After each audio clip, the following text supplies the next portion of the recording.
To introduce Ed Fallon and Faith Meckley.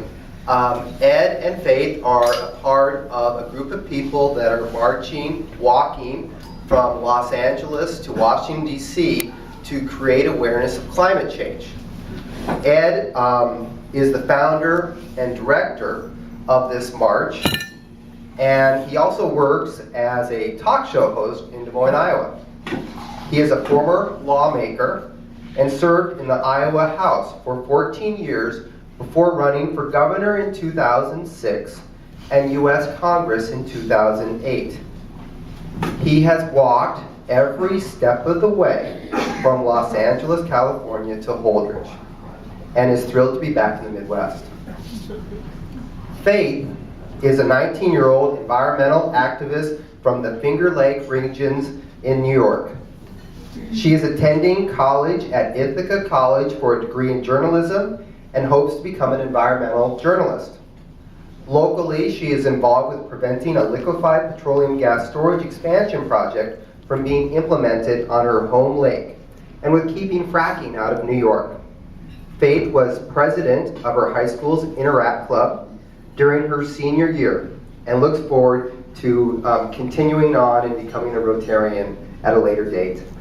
Please give a warm Rotary welcome to Ed and Faith.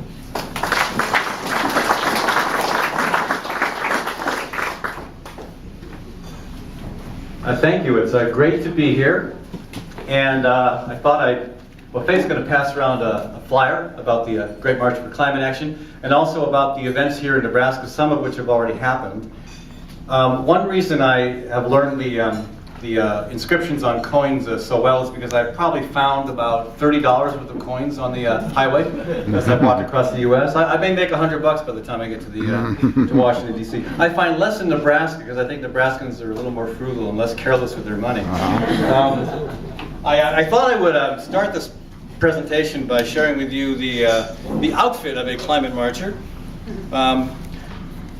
We all come up with our own angles. Everybody has a little bit of a different approach, but it's all very pragmatic. I mean, the sunglasses, when you're out there on the highway for 5, 6, 7, 8 hours a day, you can't get by without them. I mentioned finding coins on the highway. I found these on the highway in New Mexico, and they've been with me ever since. They're worth a lot more than the quarters I've been finding. I have this raincoat tied around my waist most of the time because in the morning I wear it because it's usually cooler in the morning. Yesterday it was like in the 50s when I started. It also becomes my ground cloth when I sit down in the shade to take a break. If I end up at a cafe or a restaurant, I take it off and put it behind my back as lumbar support. And occasionally, I wear it as it's actually intended to be worn as a raincoat. But it's very handy. The safety vest, also very handy. It's a little bit, I'm not very good about putting my clothes on. I always seem to get an arm in the wrong hole. But that's why I have other climate marchers to help me out. But the safety vest has been really, really helpful because we're on highways a lot, and to have this level of visibility has been really critically helpful.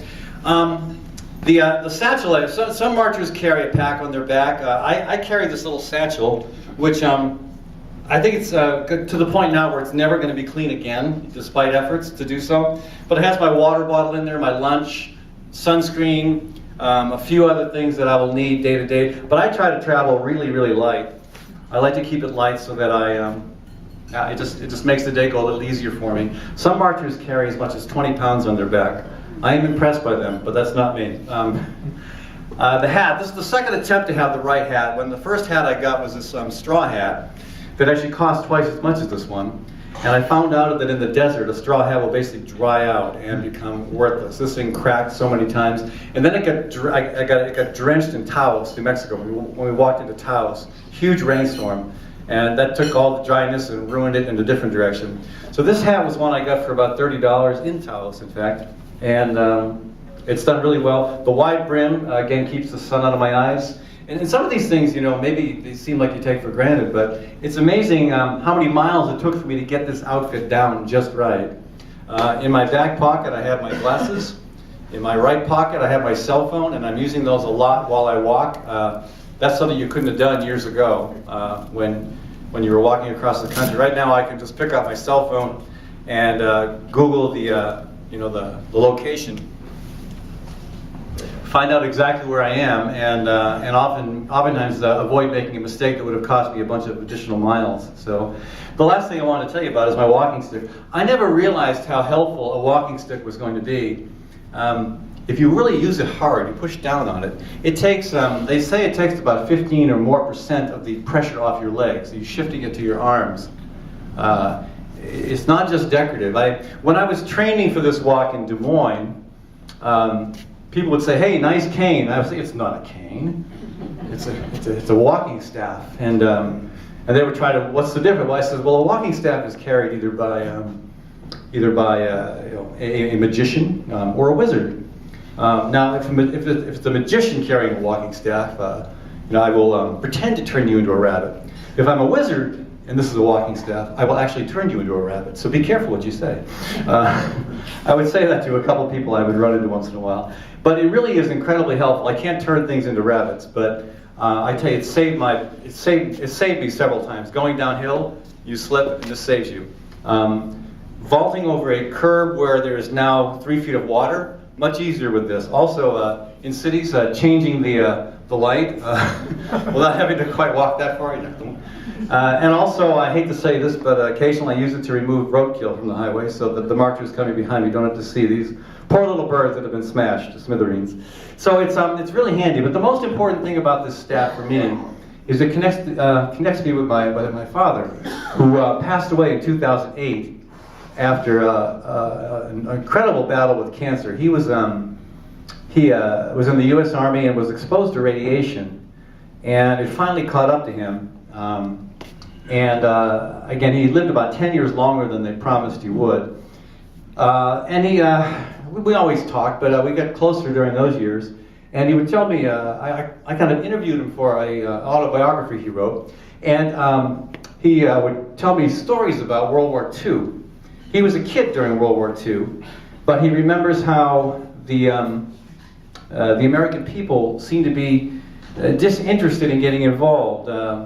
We have a strong non-interventionist tradition in our country, and sometimes there's some wisdom in that, but at this point it seemed like Americans were ignoring the military advisors, saying, "Hey, check out Europe.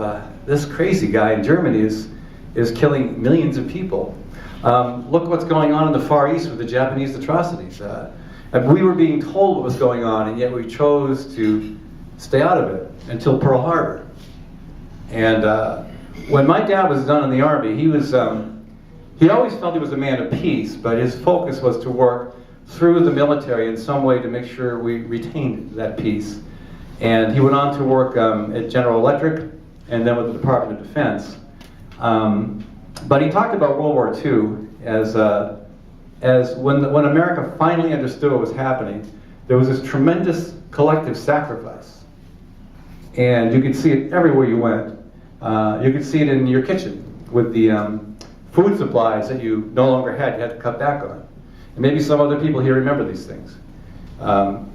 He remembers going down to the railroad tracks. Actually, he grew up as an Irish immigrant in that town right there, New York City. And he would go down to the railroad tracks and he would find little strips of, is it aluminum, tin? The metal paper that goes inside of a cigarette box. He would collect those and bring those, I can't remember where he'd bring them, but they would go into the whole effort to try to produce enough metal for the war effort. And I think about that when I walk. I think about the staff, and I think about the times to which this country has risen to great challenges. And I'm just heartened to know that we don't seem to be capable of doing that lately. I look at a very lackluster, maybe that's a polite word, Congress, for which I sought to be a member at one point. And I see a lack of leadership. I see a lack of willingness to tackle a lot of different tough issues. And I think about climate change. And just as the military advisors were talking with us about the atrocities in the Far East and in Europe, atrocities we couldn't see because they were across the Pacific or the Atlantic, but atrocities that I think we knew were happening. Similarly, the scientists are talking about a calamity going on above us in the atmosphere where carbon concentrations are now at 400 parts per million, which is unprecedented in the history of the human species. And and of course there are always those who are going to be clamoring against taking action, just as there were back in World War II. And what I'm wondering is when America is finally going to step up and say, hey, it's time to do something. It's time to exercise our position as a world leader to begin to tackle this crisis that we can't see. We can't see the actual, the carbon concentrating, but we can see the effects. We can see the weather that's never been like it has been before. We can see the impact it's having on places around the world. And as we study the scientific models, we can see that places like that, low-lying places like Manhattan Island, are almost certain to see sea rise that's going to affect the population there and the entire community. And I think I think about my dad. I think about the tremendous functional value of the staff that I take with me on this trip. And as I have